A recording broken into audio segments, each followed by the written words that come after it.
What if I told you that somewhere in the world, 6 hikers suddenly started bleeding from their eyes before dying one by one in the middle of a mountain range? Or that 2 men were found dead wearing homemade lead masks beside a note that nobody has ever been able to decode? Tonight, we're diving into 5 of the strangest mysteries you've probably never heard of. Every one of these cases is real. Every one of them remains unsolved.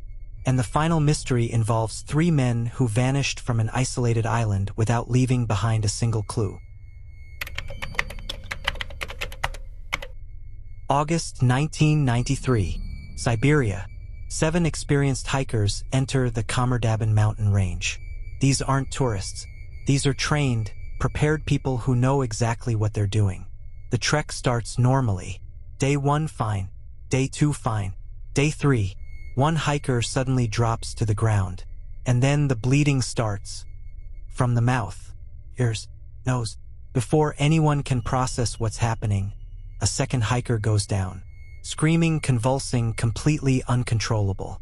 The group, 7 people who trained together, trusted each other, survived difficult terrain together, completely falls apart within minutes. The only survivor, a young woman named Valentina Yudichenko, made the decision that saved her life. She stopped running. She found shelter. She stayed calm while everything around her collapsed. She watched all 6 of her friends die. And when rescuers finally reached her, she was alone on a mountain surrounded by bodies, with no explanation for what had just happened. Investigators blamed hypothermia, but nobody could agree. Some said poisonous gas naturally released from the earth in that region. Some said a chemical leak from a Soviet weapons facility nearby. Some said a classified military experiment gone wrong. Every theory explains some of what happened. None of them explain all of it.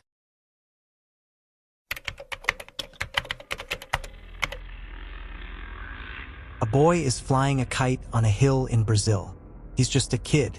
Normal afternoon. Nothing unusual. Then he looks down. 2 men, lying flat on their backs, completely still. He runs closer, and what he sees nobody has been able to explain for nearly 60 years. August 17, 1966, Niterói, Brazil. The 2 men are identified as Manuel Pereira de Cruz and Miguel José Viana, both electronics technicians, both completely normal guys by every account. 3 days before they were found, they told people they were going on a trip. They bought raincoats, they bought water, they bought 2 towels, and then they disappeared. When their bodies were discovered on that hill, police expected a straightforward case. They were wrong.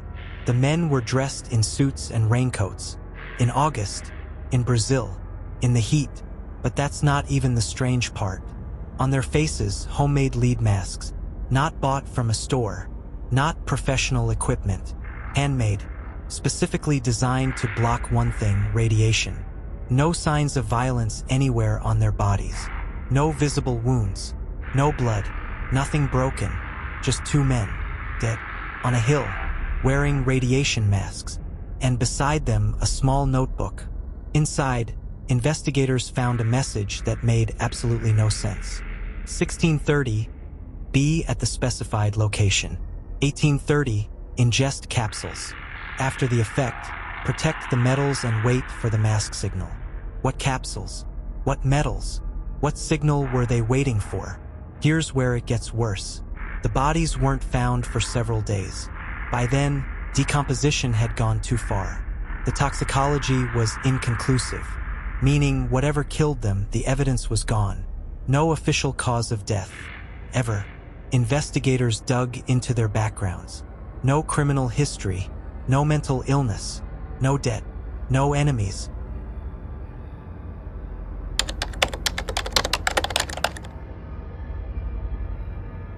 November 29, 1970. A father and his 2 daughters were hiking through a remote valley near Bergen, Norway. The place had a chilling nickname, Death Valley. As they walked through the cold wilderness, they noticed a strange smell in the air. Then they saw her, a woman's burned body lying among the rocks. Her face was unrecognizable. But what police discovered next would turn this into one of the world's greatest unsolved mysteries. The woman carried no identification. Every label had been cut from her clothes. Every clue that could reveal who she was had been deliberately erased. Days later, investigators found 2 suitcases linked to her at a train station. Inside were wigs, multiple currencies, strange coded notes, and evidence that she had been traveling across Europe using several different identities. Hotel records showed she constantly changed her appearance. Different names, different stories, different lives. Witnesses remembered her as secretive and always looking over her shoulder, as if she knew someone was watching. The autopsy only deepened the mystery. She had taken dozens of sleeping pills. She had carbon monoxide in her lungs, and investigators determined she was still alive while the fire burned around her. Was it suicide, murder, or something even darker? Many believe she was a Cold War spy. Her travels appeared to overlap with sensitive military locations in Norway. Others think she was running from someone, or hiding a past so dangerous that she erased her own identity. More than 50 years later, modern DNA testing has revealed possible clues about where she came from. But one question remains unanswered. Who was she? The woman found in Death Valley left behind fake names, coded messages, and a trail of secrets. Yet her real identity has never been discovered. And to this day, the mystery of the Isdal woman remains unsolved.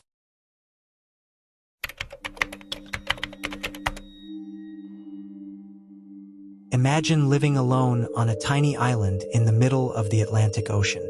No neighbors, no ships, just endless waves crashing against black cliffs. Now imagine that one day, 3 experienced lighthouse keepers simply vanish.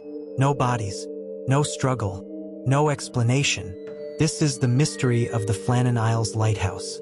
December 1900. On a remote Scottish island called Eilean Moor, 3 lighthouse keepers, James Duckett, Thomas Marshall, and Donald MacArthur, were responsible for keeping a powerful lighthouse operating through dangerous winter storms. Everything seemed normal until a passing ship noticed something disturbing. The lighthouse light was out. In weather this dangerous, that should never happen. A relief ship was sent to investigate. When it finally reached the island on December 26th, the crew immediately sensed something was wrong. No one was waiting at the dock. No one answered their signals. The island was silent. Relief keeper Joseph Moore climbed the long stone steps to the lighthouse. The gate was closed. The main door was locked. Inside, the rooms were neat and orderly. But the 3 men were gone. The kitchen showed signs that life had suddenly stopped, and the clock had stopped ticking. Search teams combed every inch of the island. Nothing. No footprints. No bodies. No clues. Just emptiness. Then investigators discovered something strange on the island's western landing area. Heavy iron railings had been twisted. Equipment had been ripped apart. Even massive rocks had been moved by the sea. The official theory was that the men were swept away by a giant wave while trying to secure equipment during a storm. But many people weren't convinced. Over the years, theories exploded. Murder, kidnapping, mutiny, even supernatural forces. Yet none of them could be proven. More than 125 years later, the fate of the 3 lighthouse keepers remains one of the world's most chilling unsolved mysteries.